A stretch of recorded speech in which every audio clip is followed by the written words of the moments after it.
Bonjour à tous. Aujourd'hui, un extrait, un débat vous propose de partir à la rencontre de Béatrice Bernier-Barbet. Elle est d'origine française et résidente ici au Sénégal. D'ailleurs, même Béatrice est née ici au Sénégal. Elle est actuellement médiatrice pour enfants à besoins spécifiques dans un établissement de la place. Mais ce que nous retenons surtout de Béatrice, c'est qu'elle nous a écrit ce très bon ouvrage intitulé Linger Sarah, le voyage d'une vie.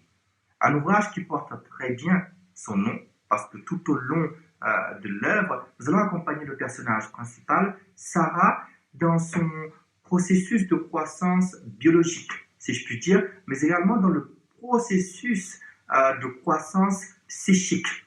Donc, nous allons avoir dans ce livre un voyage à la fois extérieur, un voyage du monde, parce qu'elle parcourt beaucoup de pays, mais également un voyage intérieur. Pour moi, c'est presque un ouvrage initiatique, très ésotérique. Et c'est ce que nous aimons avec cet ouvrage, parce qu'il sait parfaitement allier ce mode de vie africain, avec tout ce qu'on lui connaît parfois, ce côté un peu mystique, ses coutumes, ses cultures, et le monde de vie occidental, avec tout ce qu'on lui connaît comme qualité et défaut.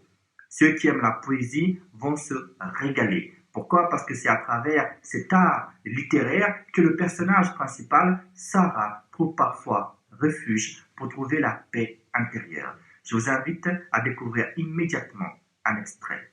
Sarah est prise de nausées. Mais maintenant, elle sait exactement pourquoi. Elle finit l'après-midi au fond de son lit, à imaginer ce que sera sa vie de maman. Sera-t-elle à la hauteur? Arrivera-t-elle à être une mère suffisamment forte et aimante pour son enfant? Lui déclarera-t-il la guerre une fois devenu adolescent? Partagera-t-il peine et angoisse avec sa mère? Sera-t-elle sa confidente? Inlassablement, elle passe sa main sur son ventre, tentant d'imaginer à quoi il ressemblera plus tard. La nuit est tombée sur Montpellier. Un bruit de clé dans sa serrure la sort de sa torpeur. Ce ne peut être que Jean. C'est le seul à avoir la clé. Sarah, tu es rentrée? Demande Jean depuis le hall d'entrée. Au timbre de sa voix, il semble déjà contrarié. Sarah se dit que ce n'est peut-être qu'une fausse impression de sa part. Oui, répond Sarah, la voix un peu cassée. Faire tourner des idées dans sa tête aussi longtemps lui a engourdi les cordes vocales. Ça ne va pas, tu es malade? Tu as passé l'après-midi dans le lit? Quels sont les retours du docteur Martin? Jean l'assaille de maintes questions. Sarah ressent un profond besoin de calme. Elle lui répond le plus sereinement possible. Tout va bien, Jean. Assieds-toi à côté de moi et détends-toi un peu, s'il te plaît. Tu me stresses quand tu es nerveux comme ça. Elle attrape son bras pour le rapprocher d'elle. Moi? Je suis nerveux? Pas du tout, Sarah. D'où tu sors cette histoire comme quoi je suis tendu? Tu te rends compte de ce que tu me dis? Alors que je t'écoute patiemment tous les jours me raconter tes malheurs de femme immature, tes bourdes auprès des uns et des autres, tes erreurs presque impardonnables de diagnostic sur tes jeunes patients? Il faut vraiment que tu te ressaisisses, Sarah. C'est toi qui ne vas pas bien. Tu sais, même les psychologues, de temps en temps, ont besoin de consulter. Tu devrais y penser sérieusement. Des larmes se sont mises à couler sur les joues de Sarah. Cela fait tellement longtemps que ça ne lui était pas arrivé qu'elle se demandait même si elle était encore capable. Ouvrir les vannes, laisser ses émotions s'exprimer. Jean n'est pas tendre avec elle ces derniers temps. Écoute Sarah, je ne veux pas rester avec toi ce soir. On se reverra demain, c'est mieux. Il l'embrasse froidement sur le front et va pour quitter l'appartement. Jean, attends. Je suis désolé, je ne voulais pas te vexer. Tu as peut-être raison après tout, c'est certainement moi la nerveuse dans cette histoire.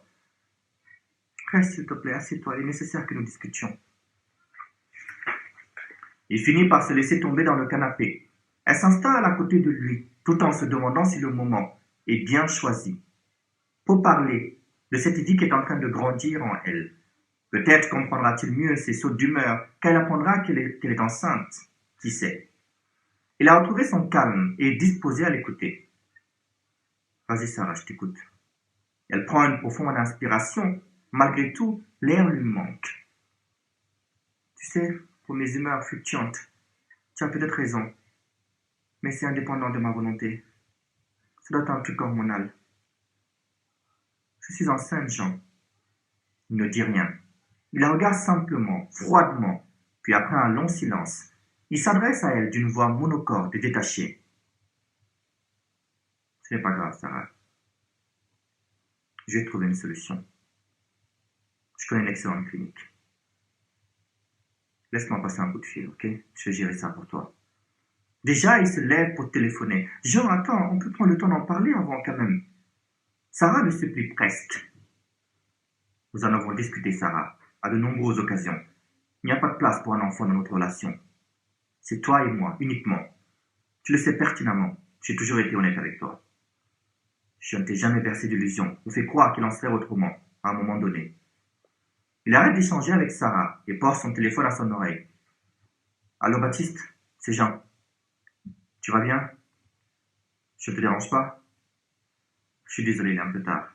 Pendant qu'il parle à un certain Baptiste, Jean fait de grands signes à Sarah avec sa main libre, cherchant à lui faire comprendre qu'elle doit aller se préparer. Dis-moi, tu as une place ce soir à la clinique? C'est pour une amie. Oui, voilà, tu as tout compris. Ok, c'est parfait. À tout à l'heure, Baptiste. Et encore merci. Il raccroche. On va où, Jean? Sarah ne saisit pas ce qui est en train de se passer. Habille-toi, s'il te plaît. J'ai trouvé un rendez-vous à la clinique d'un confrère. Dans quelques heures, tout ceci ne sera plus qu'un mauvais souvenir. Tel un automate, vidé de son âme, Sarah se lève du canapé, part dans sa chambre, enfilée un jean, un t-shirt et un pull. Lorsqu'elle revient au salon, Jean l'attend sur le pas de la porte. Sarah, tu vas sortir pieds nus? Elle ne s'était pas rendue compte qu'elle n'avait pas chaussé ses bottes.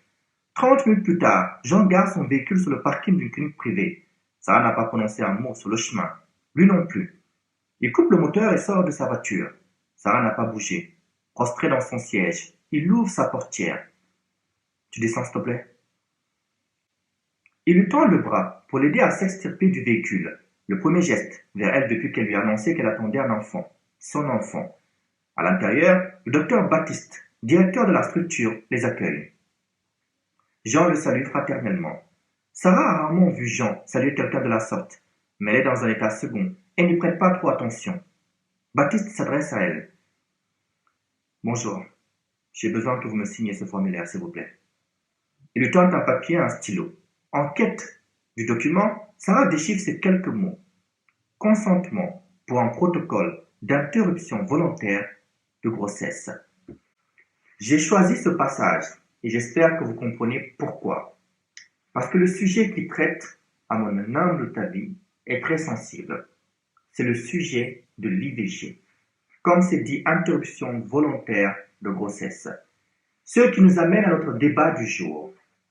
Si jamais Sarah signe ce protocole qui dit interruption volontaire de grossesse, ce choix sera-t-il un choix personnel ou non personnel? Il y a marqué consentement. Mais si Sarah signe ce protocole, d'après l'extrait que je vous ai lu, est-ce que ça sera un choix personnel ou non personnel? Affirmative, négative, débattez.